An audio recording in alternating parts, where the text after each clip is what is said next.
Here's everybody, how much it cost? 67K, base model. 67 grand, guys. That was about the same price as my GT350R was, MSRP wise, from the factory.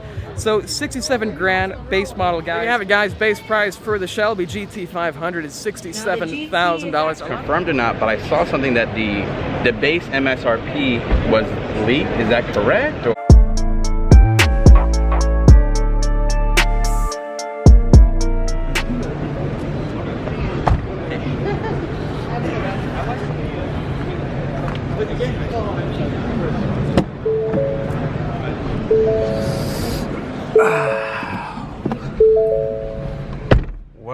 well, look what we got here, guys. We are here at the New York International Auto Show, and this right here is the interior of the GT500. Let's check it out. A little bit less chaotic than it was in Detroit because the car has been released, but I just wanted to do a little quick interior kind of quick review here. Of course, you have the controversial dial here. I can't spin it. That looks like it's just from the Ford Explorer for the all forward and all-wheel drive selectors. And then of course here, this looks normal. This is what we're all used to here as the camera brightens up. Now what's different from this compared to my 2018 Mustang, of course you have the modes. I was wondering if these would flick down. They don't. This looks like a G350. You have the exhaust button here. So your modes are here. That probably is in concert with the track, drag, sport, normal, weather.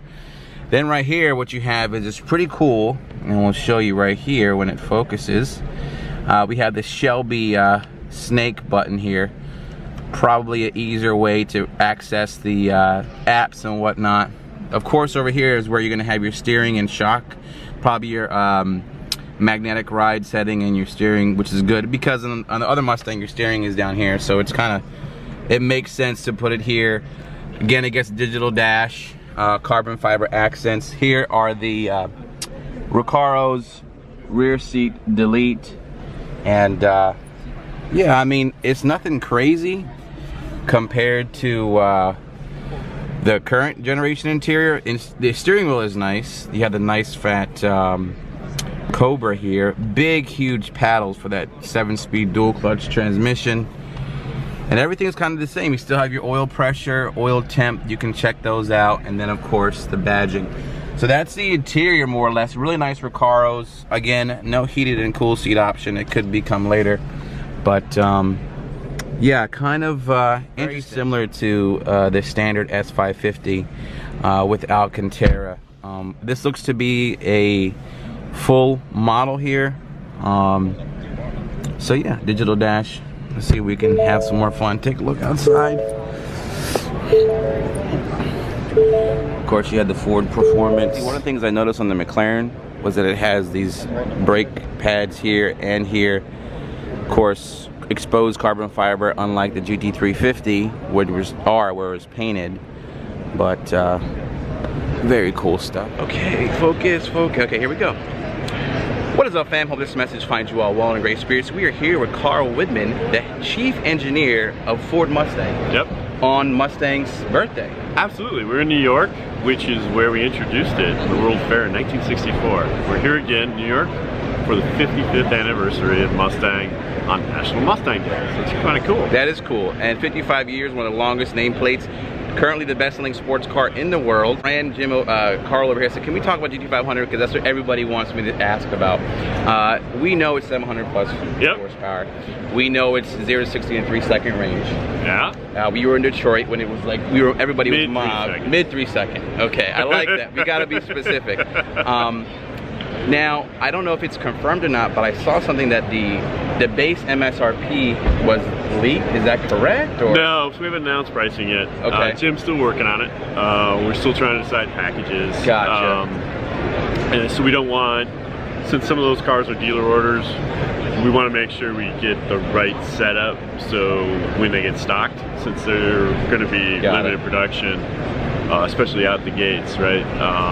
We want to get that all tuned in so we get the right cars. This is because there's going to be different variants. There's a base model. People have seen them running around Detroit. Yep. Of course, there's a track model. So there's really two main configurations. One's is the GT500, and what that is it's pretty much think about it as an aluminum wheel, right? And the wing on it is not a carbon fiber wing. And so what we did this time is we said we were going to tie the Cup 2 tires, which, as you viewers probably know, are very different. Sure. They're basically semi-slicks, so it's a true track-oriented tire. So we've coupled the Cup 2s with the carbon fiber like we did last time on the 350s, and then what we've added to it is to get the full performance out of that package is a carbon fiber wing that has like over 500 pounds of downforce. And so that package is that carbon fiber handling package is really what that is. And so it's for somebody who's okay with the added constraints that carbon fiber brings for the added performance that you get out of the lower inertias of the carbon fiber, and you're looking for the downforce. Both cars straight line capable, both cars tremendously fast on the track. I was just driving both of them in Arizona yesterday, so I just flew in this morning. Wow. So both of them are ripped to drive on the roads in Arizona, up the Prescott, up the hills, if you guys have seen those. So really can't tell the difference between the two of them in those situations. Really got to get on a big track like VIR. Now let me ask you a question, because I'm the Mustang guy that comes from the drag strip world. Yeah. Like I love to go to the drag strip. I had the 18 10R80. Yeah. We just went 1099 NA. Whoa! Yeah, it broke 10s, and I was really super excited. I was screaming like a schoolgirl because it was so cool that NA, and it was on E85. The E85 performance tune. Yeah. Is there anything in the future for possibly doing like an E85 pour-in situation with the Mustangs coming up, maybe? So I was just talking to my Ford Performance Parts guys about E85 cals. Okay. And so we understand that that's a desire.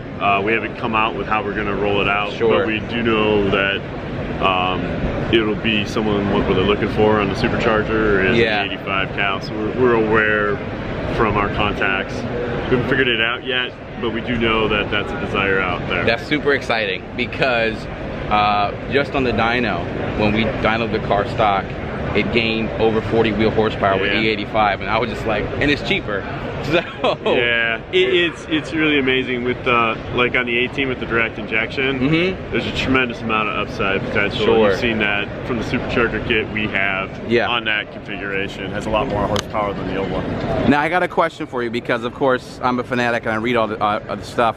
I see the Cobra Jet has a 5.2 just like the GT500 does, but it has a different supercharger. It's a totally different setup. So that engine is a similar parts in it, but totally different system for the Cobra Jet. Got it.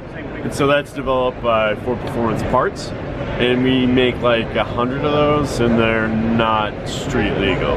Got it. So the GT500 that's behind us, if I was to spec it out as a guy who likes to go to the drag strip, would I be able to get a base model and throw on some rear drag radials and head over to the drag strip? Yes, we've made sure that we're aware that people will be putting drag radios on. But just like anything else you've learned and stuff, you just gotta watch the components that take the torque back. Sure, right? sure. As you up the torque a lot on it. But yeah, my assumption is you're gonna end up with people on the GT500 wanting to do that, and then start off with not the carbon fiber, because from a drag perspective, the carbon fiber and the downforce of the carbon fiber isn't really what that car is set up for. And if you're going to modify stuff, drag radials will be obviously better than the road tire we've put on. Right? So far, we've covered that the price still isn't released, even though there's some stuff going on the internet that's not confirmed by Ford, so stay tuned for that. The horsepower is still working on it. Plus.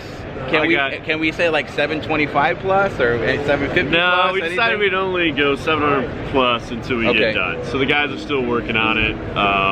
So we got time, so we're going to keep trying to crank out every horsepower. Sure. I've told them I don't want to round it to the tens. I want to come up with the number. A very specific number. Yeah. Now, is that number going to be released in the summertime sometime? Probably summer, yeah. Okay. Probably summer. Definitely, definitely by that time.